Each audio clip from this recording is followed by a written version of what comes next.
Hi everybody, my name is Jessica Holyfield. I'm a professional dancer, professional dance choreographer, and dance educator based out of the southeast of the United States.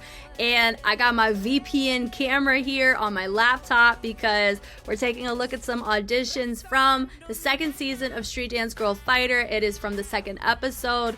A lot of these auditions we didn't get to see in the actual episode. I have been doing a full episode reaction, and so I had a chance to tackle some auditions already that weren't shown in the initial showing from earlier in the week, and I got to release those earlier, I think yesterday, and it's really nice that I get to take a look at them here. If you want to see any context behind any of the episodes that we are watching together, I have that all on Patreon. That is exclusive to there, but these excerpts are for everybody. So we're gonna go ahead and check these out.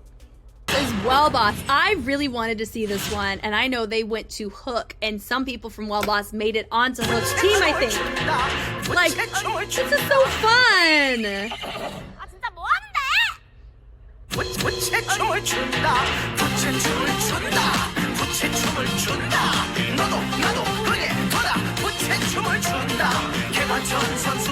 Yeah, dancing with the prop is hard because notice how clean, how they're having to hit it. Look at that!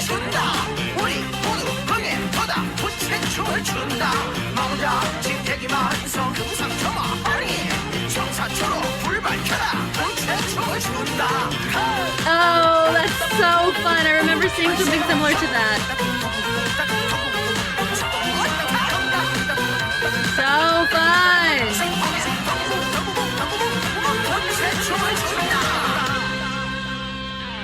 That was fun. Okay, I will say my one note. So one of our features here, right? She took a lot of that time as a solo, which as a crew would have been helpful, but that actually helped her a lot because I don't know if she was one of the ones that was selected, but that would have been a big key indicator, I would think, of her getting selected as an individual for the crew because of how well she demonstrated herself in her group, original one. Now, I love that each of them had their own little, like their own moment, but notice that even here, they have theirs behind them and she has hers in front. That already affects the cleanliness. That's the risk you run with props like this. They did a great job with it. This is one of the few times where we've seen props done well. It really is. It tailors, it feels really nice. Do I feel like the flag was necessary at the tail end? Of course, I know it was a very culturally appropriate thing to do. Like, I understand that with the context of what they were going for. I do think that they could have been fine without it, but I do think it was a nice little touch at the end. And they're kind of like, hey, what are you doing? You know, with the fans was nice seeing this here. Look at the pattern. It not only has to do with your range of your hand, like your arm, but it's your wrist too. Like how you're flipping it with your wrist in collaboration with your arm really plays a role in the cleanliness. But look at the range on these. It's just gorgeous. And their bodies have great range too in their transitions, which keeps the formation the way that it needs to be. So as they go through the transitions and as they go through the different dynamic shifts of energy, it's just very tasteful and it's very unique. I just love that. That boom, ha, ha. So they definitely placate to the tone very well here. Swinging it around. Great personality. I love this. Bringing it around. Da, da, da, da. They're framing it well with the fans. Up to the side as she is popping off. Yeah, which is really nice seeing this here.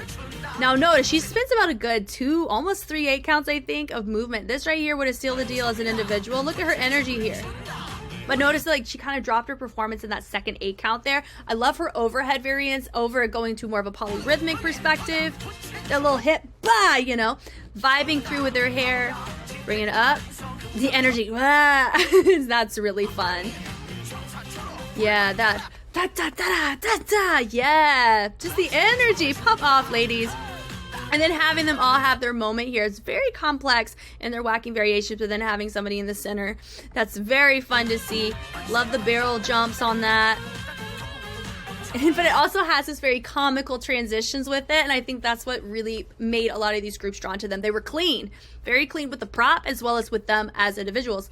They also did a good job of keeping the performance alive with just 4 people. They did a great job. I didn't feel bored at all, and I felt bored with some groups that had 10 to 13 people, you know, so it really isn't, quantity of people doesn't help you sometimes, especially when your camera when all your cameras kind of the same and your stage, the spacing, like notice how large this room is.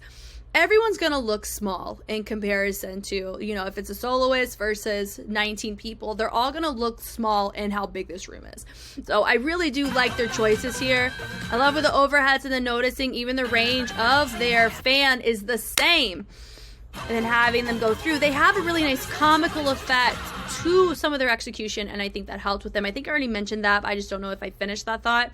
I think that's why they went to hook. I'm pretty confident they did go to hook, and I love that ending where they kind of played through. That was a really fun. And I think we ended up with 2 members on to Hook's team as well with that. It's just, I feel like Hook's got such a comical performance heavy bag. Very excited to see what they do. But this was a really fun performance, and I'm really glad I got to watch this one, because that was one I was like, oh, I wanted to see this kind of perspective, and now I got to see it. Woo! Thank you guys so much for watching. If you want to see more Street Dance Girl Fighter content, whether it's season 1, season 2, or full episode reactions of either, I have that on Patreon. I also have Street Dance China season 6 actively being reacted to, and most of that stuff can't even make it to YouTube just from sheer copyright. And if you want to check out any of that, as well as I have K-pop and any dance content in general, I love watching dance regardless of where it comes from, because I think there's just such beauty in art from around the world, and I'm very excited that I get to do that here in this position with Korea, Street Dance Girl Fighter, and abroad. So this has been awesome. I am Jess, and I will catch you on the flip side. Bye.